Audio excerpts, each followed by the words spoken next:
नमस्कार दोस्तों, स्वागत है आपका हमारे YouTube चैनल जीके ट्रैकर पे। देखिए फ्रेंड्स, आज के इस वीडियो में हम बात करेंगे जो हमारी एक सीरीज़ है जीके रिवीजन सीरीज़, जिसमें हम जीके के प्रीवियस ईयर क्वेश्चंस को यहाँ पर टॉपिक वाइज कवर कर रहे हैं। लास्ट के कुछ वीडियोस में हमने हिस्ट्री के 3 इंपॉर्टेंट टॉपिक्स को यहाँ पे कवर किया, जिसमें हमने पाषाण युग, उसके बाद हमने सिंधु घाटी सभ्यता और उसके बाद वैदिक सभ्यता को हमने कवर किया। अब कुछ वीडियोस आपकी यहाँ से संविधान की आएगी, फिर हम भूगोल को वापस कंटिन्यू करेंगे। संविधान के हम इससे पहले 10 वीडियोस कवर कर चुके हैं, 10 classes already previous year questions हम टॉपिक वाइज कवर कर चुके हैं, जिसमें हमने विभिन्न अधिनियमों के बारे में पढ़ा, संवैधानिक विकास के बारे में पढ़ा, संविधान सभा के बारे में, नागरिकता के बारे में, मौलिक अधिकारों के बारे में हम प्रीवियस वीडियोस में बात कर चुके हैं।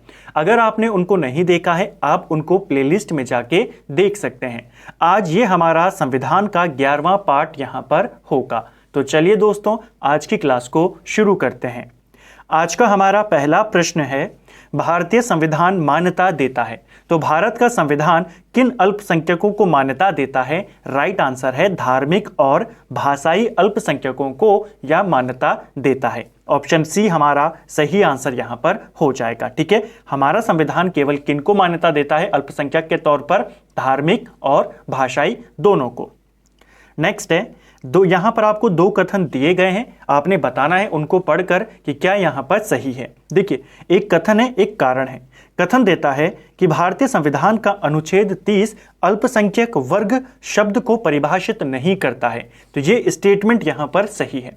जो अनुच्छेद 30 है ये बताता है कि भारत के अंदर धर्म या भाषा के आधार पर जो अल्पसंख्यक वर्ग होंगे वो अपनी रुचि के अनुसार शिक्षा संस्थानों को खोल सकते हैं, लेकिन ये इसको पूरी तरीके से स्पष्ट नहीं करता है अनुच्छेद 30 कि अल्पसंख्यक में क्या पैरामीटर्स होंगे, किनको इसके अंदर माना जाएगा। केवल धार्मिक और भाषाई अधिकार यहां पर दिया है, तो ये इसे पूरी तरीके से परिभाषित नहीं करता, तो ये स्टेटमेंट सही है। इसका जो कारण दिया है कि संविधान केवल भाषाई और धार्मिक अल्पसंख्यक वर्ग को मान्यता प्रदान करता है, तो ये वाला भी स्टेटमेंट सही है, लेकिन जो ये कारण है ये कथन की सही व्याख्या नहीं करता। तो ऑप्शन हमारा यहाँ पर राइट हो जाएगा कि दोनों यहाँ पर सही हैं, लेकिन जो कथन है वो कारण उसकी सही व्याख्या यहाँ पर नहीं करता है। ठीक है, तो ऑप्शन बी इसका सही आंसर है।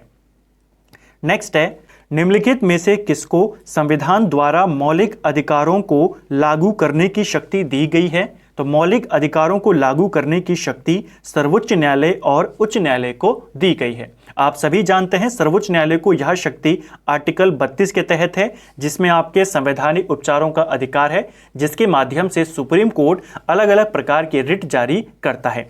इसी प्रकार हाई कोर्ट को भी रिट जारी करने की शक्ति प्राप्त है आर्टिकल 226 के तहत। जब किसी व्यक्ति के अधिकारों का हनन होता है तो वो सुप्रीम कोर्ट जा सकता है, सुप्रीम कोर्ट फिर रिट जारी करेगा 32 के तहत और उच्च न्यायालय 226 के तहत। ठीक है, रिट जारी करने का अधिकार भारत में केवल सर्वोच्च न्यायालय और उच्च न्यायालय को है, सभी न्यायालयों को नहीं है। ठीक है, नेक्स्ट है हमारा मौलिक अधिकारों का संरक्षक कौन है? अब देखिए, एक सिंगल क्वेश्चन आपसे कितनी बार पूछा जाता है अलग अलग तरीके से। मौलिक अधिकारों का संरक्षक न्यायपालिका को माना जाता है। ऑप्शन ए हमारा राइट आंसर यहां पर हो जाएगा। ठीक है, अगला है, संविधान के अंतर्गत मूल अधिकारों का संरक्षक कौन है? तो मूल अधिकारों का संरक्षक है आपका सर्वोच्च न्यायालय। ऊपर केवल न्यायपालिका दी थी, यहां पर है सर्वोच्च न्यायालय, तो सुप्रीम कोर्ट आप टिक करेंगे। ठीक है, मूल अधिकारों का संरक्षक सर्वोच्च न्यायालय। भारतीय संविधान के अंतर्गत निम्नलिखित में से किसे मूल अधिकारों का संरक्षक समझा जाता है? तो किसे कहते हैं? न्यायपालिका को कहते हैं। एक ही क्वेश्चन है, लेकिन देखिए कितनी बार ये पूछा है, हर बार ये एग्जाम में आपसे आता है। और यहाँ पर तो आपको केवल UP PCS, UK PCS, MP PCS, Chhattisgarh PCS अलग अलग क्वेश्चन देखने को मिलते हैं। इसके अलावा यूडीए, एलडीए इनके, लेकिन इनके अलावा भी ये क्वेश्चन आपके एसएससी, रेलवे, सीजीएल, सीएचएसएल बहुत सारे एग्जामों में बार बार रिपीट होते हैं।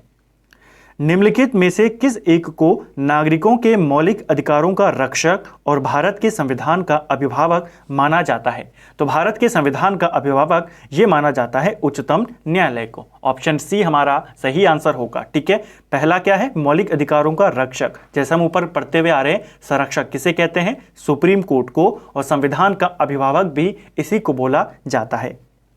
नेक्स्ट है, निम्नलिखित कथनों में से कौन सा कथन यहां पर सही नहीं है? तो चलिए एक एक करके स्टेटमेंट्स को यहां पर पढ़ते हैं।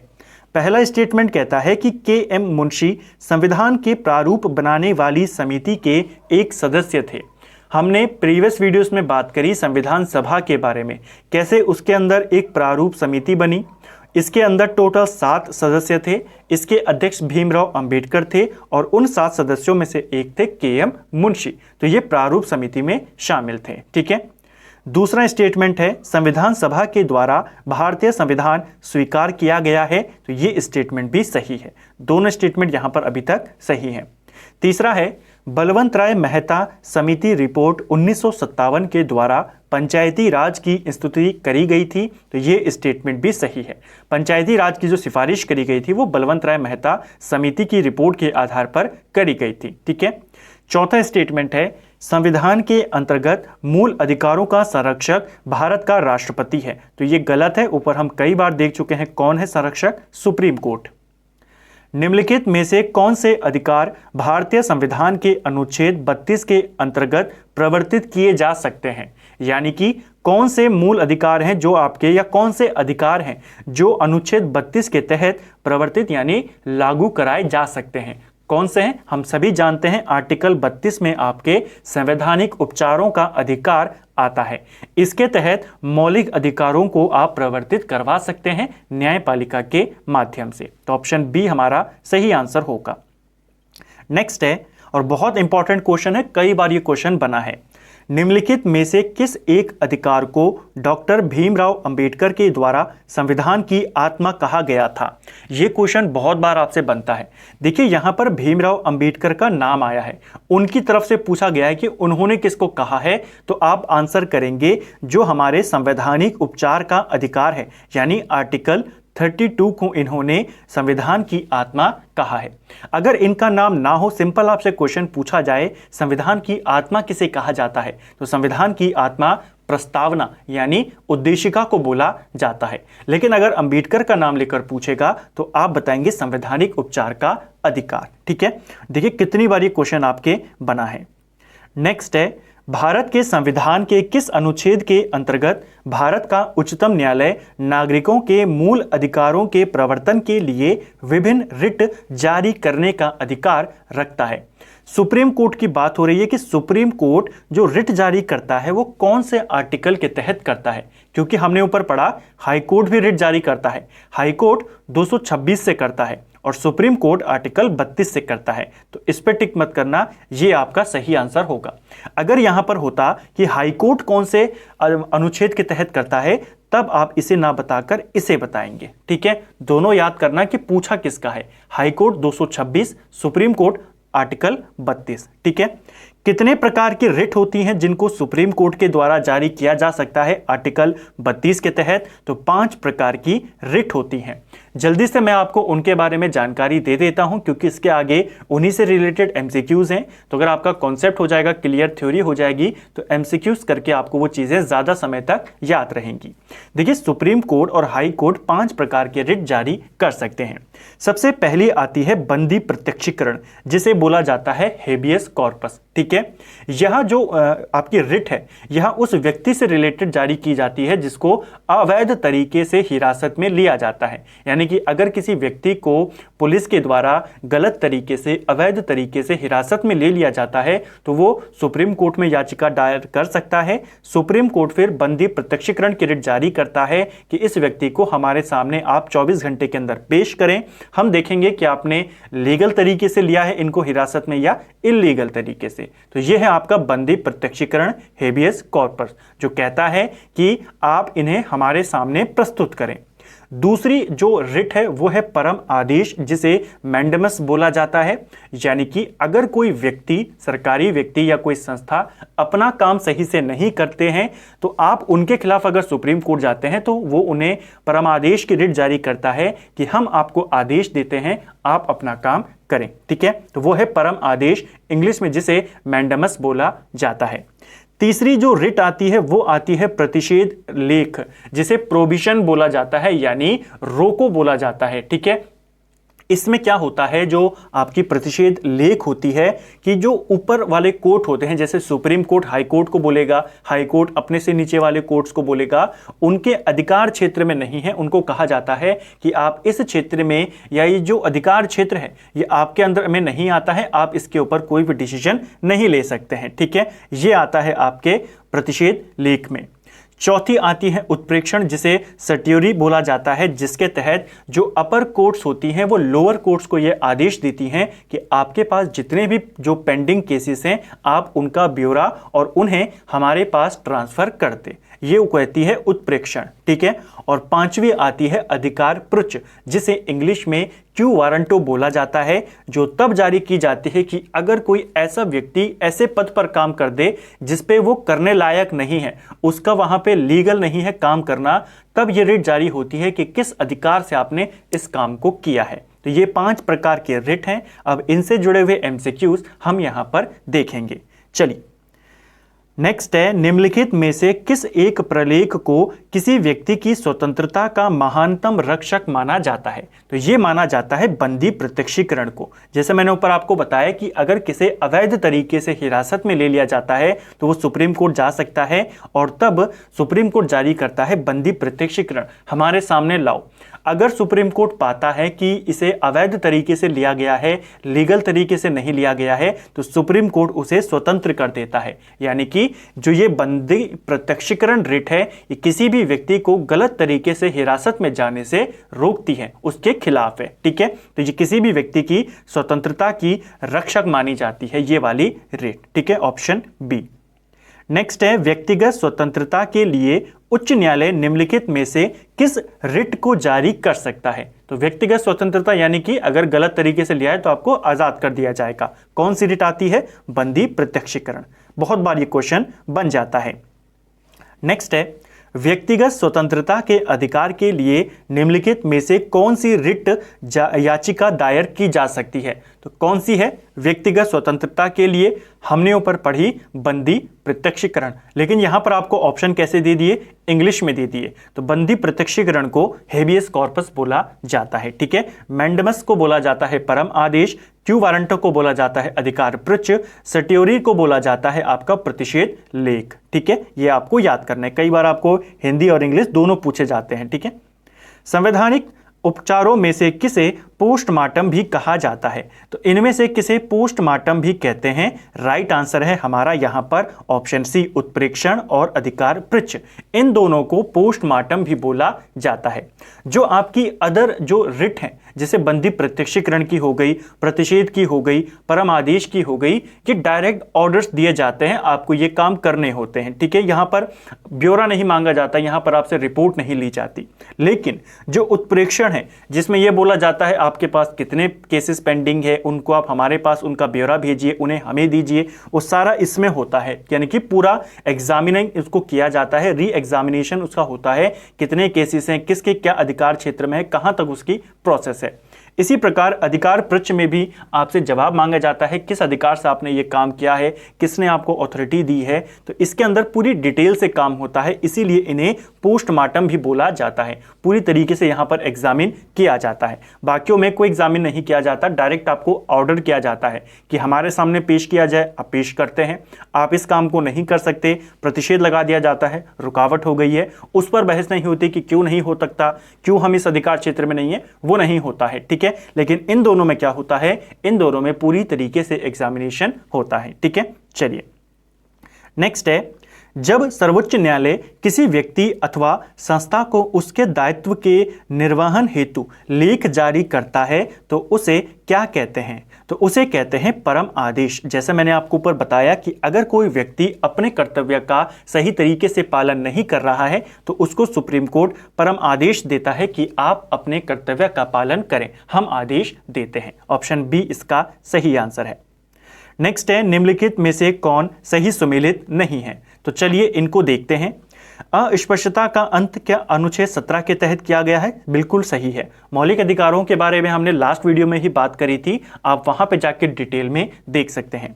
गिरफ्तारी और निरोध के विरुद्ध संरक्षण क्या ये आर्टिकल 23 में है? ये आर्टिकल 23 में नहीं है, ये आर्टिकल 22 के अंदर आता है। ठीक है, तो यहां पर ये वाला ऑप्शन आपका गलत है। धर्म की स्वतंत्रता 25 में आती है। अल्पसंख्यकों के हितों का संरक्षण ये आर्टिकल 29 में आता है। ठीक है, नेक्स्ट है, सूची 1 और सूची 2 को यहां पर मिलाना है। चलिए मिलाते हैं।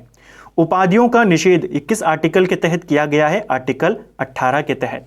धार्मिक मामलों के प्रबंध की स्वतंत्रता ये कौन से आर्टिकल में दी गई है? तो ये दी गई है आर्टिकल 26 के तहत।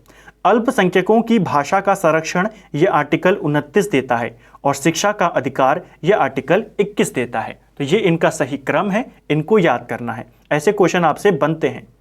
नेक्स्ट है, फिर से सुमेलित करना है। एक तरफ आपको संविधान में दी गई महत्वपूर्ण बातें लिखी हैं और दूसरी तरफ ये किस संशोधन या किस केस से संबंधित है उनके बारे में बताया गया है। देखिए, मौलिक कर्तव्य ये किसके साथ जुड़े हुए हैं? तो ये आपके संविधान के 42वें संशोधन से जुड़े हुए हैं। मौलिक कर्तव्यों को इसी के माध्यम से जोड़ा गया था। दूसरा है यहाँ पर, संसद मौलिक अधिकारों में संशोधन कर सकती है। ये अधिकार उसे कौन से केस में दिया गया? तो ये दिया गया केशवानंद भारती केस में। ऑप्शन यहाँ पर इस वाले का ये सही है। मूल ढांचे के सिद्धांत की बात करें तो यहां पर इसका आंसर मिनर्वा मिल्स केस हो जाएगा। इसको मैं आपको अभी समझाता हूं कि केशवानंद भारती यहां पर क्यों नहीं हुआ। ठीक है, और चौथा है, इंसानों के अनैतिक व्यापार का निषेध। तो ये आर्टिकल 23 में आता है। ये सारे आपने इनको मिला लेना है, क्वेश्चन पेपर में बन जाता है।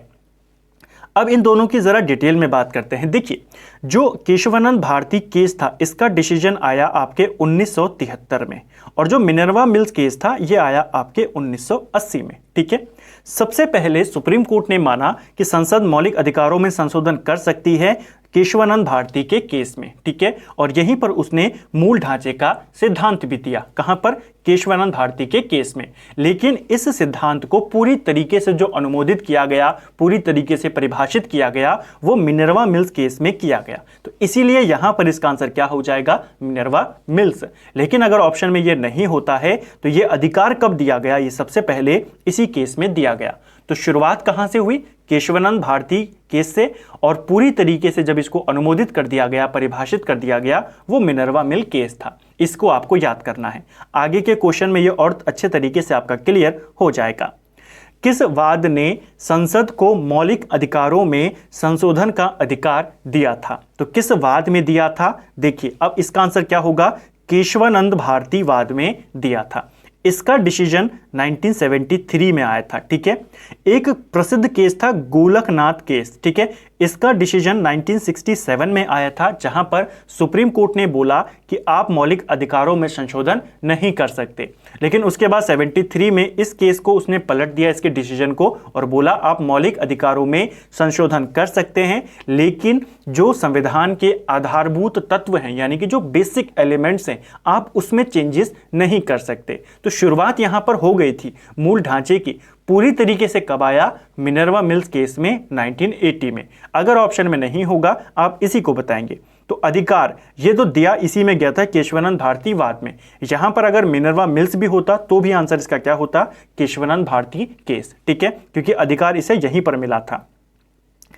भारत के सर्वोच्च न्यायालय ने संविधान की मूल संरचना सिद्धांत यानी बुनियादी ढांचा सिद्धांत का प्रतिपादन निम्नलिखित में से किस मुकदमे में किया था? तो प्रतिपादन ये दिया कब था पहली बार? तो ये दिया केशवानंद भारती बनाम केरल राज्य वाद में। ठीक है, और इसे पूरी तरीके से अनुमोदित कब किया गया? तो ये किया गया मिनर्वा मिल्स केस में। ठीक है, 1980 में। इसे आपको याद करना है।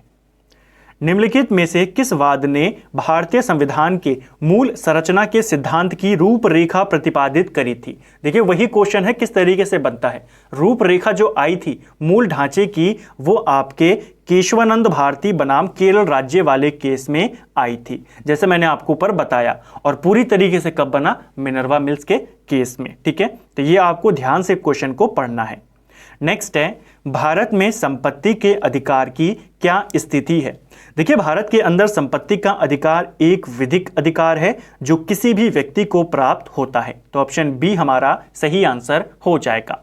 संपत्ति के अधिकार को लेकर ढेर सारे क्वेश्चन बनते हैं, जैसा हम अभी आगे देखेंगे, अलग अलग तरीके से घुमाकर पूछता है। संपत्ति का अधिकार पहले हमारा मौलिक अधिकार था, लेकिन 1978 में एक 44वां संविधान संशोधन किया गया, जिसके तहत इस मौलिक अधिकार को कानूनी अधिकार या विधिक अधिकार बना दिया गया। ठीक है, इसको भी आपको याद करना है। अब देखना कितनी बार ये क्वेश्चन आपसे बना है। संपत्ति का अधिकार कैसा अधिकार है? तो अभी हमने बात करी संपत्ति का अधिकार एक कानूनी अधिकार है, इसके साथ साथ ये एक वैधानिक अधिकार है। तो ऑप्शन सी और डी यहां पर दोनों आपके सही आंसर हो जाएंगे। ठीक है, आपको ध्यान रखना है। नेक्स्ट है, निम्नलिखित कथनों को यहां पर पढ़ना है और उसके आधार पर बताना है कौन सा कथन यहां पर सही है। पहला स्टेटमेंट है कि 44वें संविधान संशोधन अधिनियम 1978 के द्वारा संपत्ति के अधिकार को मूल मौलिक अधिकारों की सूची से हटा दिया गया। तो ये बिल्कुल सही है। संपत्ति के अधिकार को कब हटाया? 44वें संशोधन के तहत 1978 में। दूसरा स्टेटमेंट है संपत्ति के अधिकार को संविधान के भाग 12 में अनुच्छेद 301 के तहत विधिक अधिकार बना दिया गया है। तो ये स्टेटमेंट भी सही है। ठीक है, पहले ये मौलिक अधिकार था, अब ये आर्टिकल 300A के तहत क्या है? एक कानूनी अधिकार है। ठीक है, तो ऑप्शन यहां पर आपका सी वाला सही हो जाएगा। दोनों कथन यहां पर सही हैं। नेक्स्ट है, वर्तमान समय में भारतीय संविधान के अंतर्गत संपत्ति का अधिकार क्या है? तो अभी हमने ऊपर बात करी संपत्ति का अधिकार कानूनी अधिकार और वैधानिक अधिकार है, इसीलिए मैंने आपको बोला दोनों आंसर वहां पर सही हैं। ठीक है, ऑप्शन बी इसका सही आंसर है और हर एग्जाम में पूछा जाता है।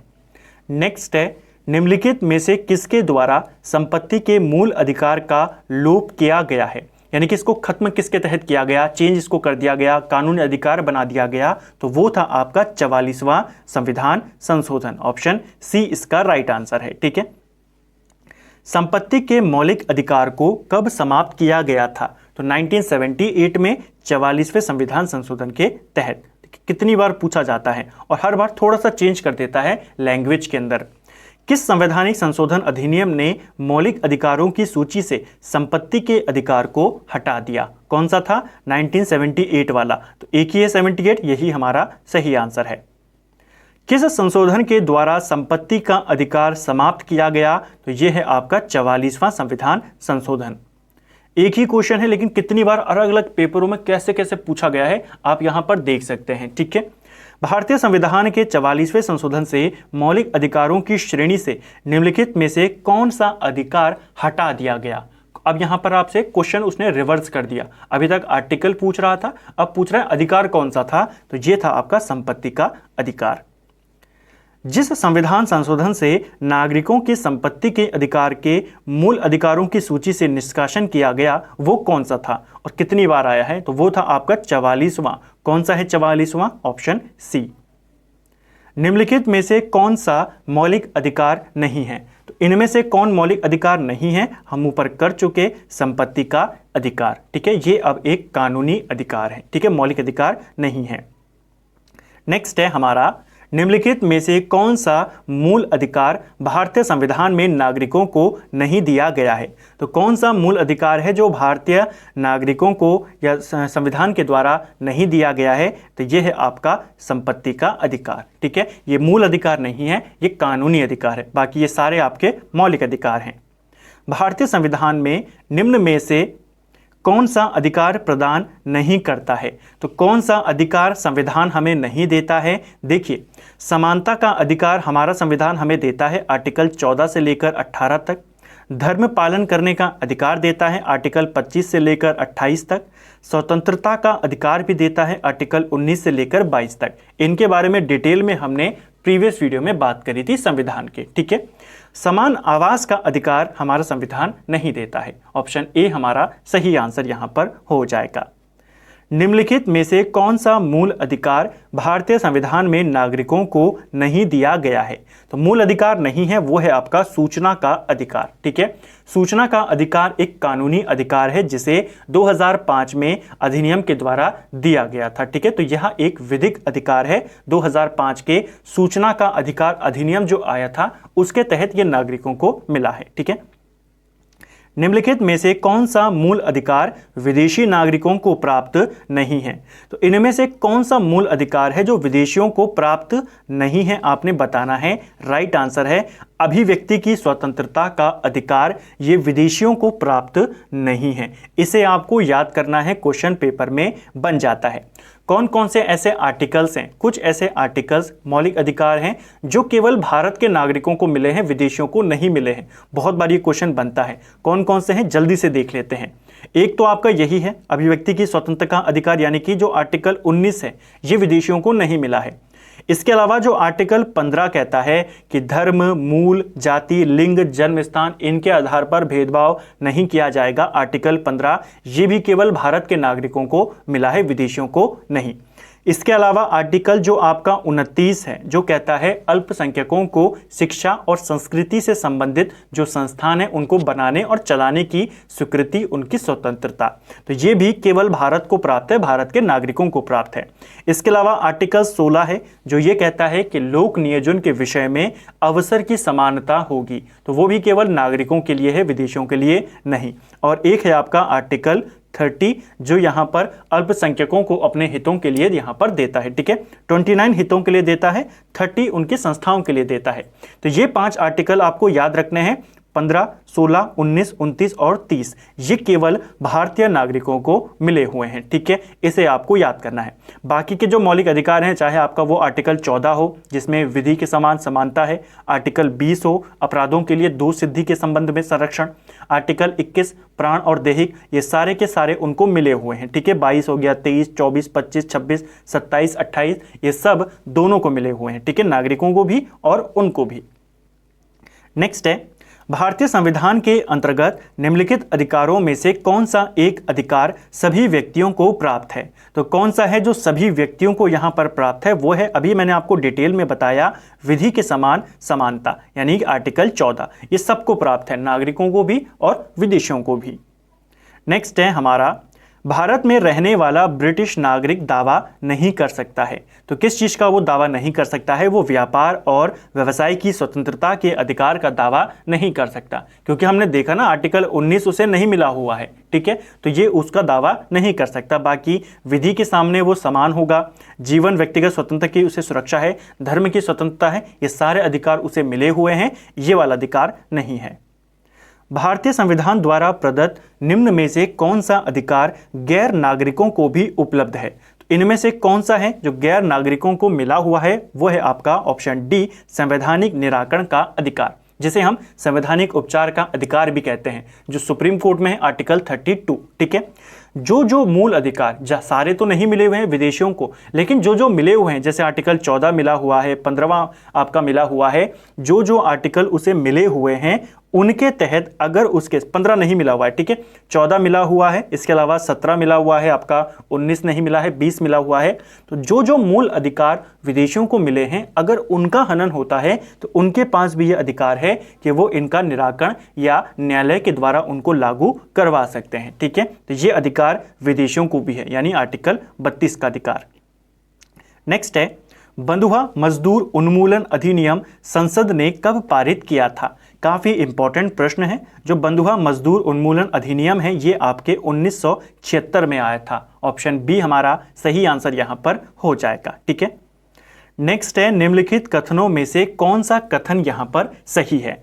तो यहां पर आपको अलग अलग स्टेटमेंट दिए गए हैं, कौन सा यहां पर स्टेटमेंट सही है? राइट आंसर है कि अधिकार राज्य के विरुद्ध नागरिकों के दावे हैं। ऑप्शन सी हमारा सही आंसर है। जो अधिकार हमें दिए गए हैं वो सारे क्या हैं? राज्य के विरुद्ध नागरिकों के दावे हैं। Option C. ठीक है, सेवा के अधिकार की अवधारणा कहां से प्रारंभ हुई थी? उत्तराखंड में ये क्वेश्चन पूछा गया है। सेवा के अधिकार की अवधारणा सबसे पहले ग्रेट ब्रिटेन में प्रारंभ हुई थी। ऑप्शन सी इसका सही आंसर यहाँ पर हो जाएगा। तो फ्रेंड्स, ये था हमारा संविधान जीके रिवीजन सीरीज़ का। आज हमने भाग 11 यहाँ पे कवर किया। जो हमारे संविधान को हम कवर कर रहे थे 10 पार्ट्स में पहले कवर किया, आज इसका 11वां पार्ट देखा। यहाँ से अब कुछ वीडियोस आपकी संविधान की आएगी, फिर कुछ वीडियोस ज्योग्राफी की आएंगी, फिर आपकी हम हिस्ट्री को कवर करेंगे। हिस्ट्री में हम 3 टॉपिक कर चुके हैं, ज्योग्राफी को भी हमने बेसिक कवर कर लिया है। तो ऐसे में आपकी सारी जो इंपॉर्टेंट सीरीज़ हैं वो साथ में चल रही हैं, मॉर्निंग में और इवनिंग में आपका उत्तराखंड आपको मिल रहा है। बहुत जल्दी आपको हिंदी की सीरीज़ भी देखने को मिलेंगी। कुछ ही दिनों में हिंदी की एक मास्टर वीडियो भी आने वाली है। उम्मीद करता हूँ वीडियो आपको पसंद आ रही होगी। अगर ये वीडियो आपको पसंद आया है, वीडियो को लाइक करें। अगर आप चैनल पर नए आए हैं, चैनल को सब्सक्राइब करें, अपने दोस्तों के साथ शेयर करें। वीडियो आपको कैसा लगा कमेंट बॉक्स में हमें ज़रूर बताएं। Thank you friends.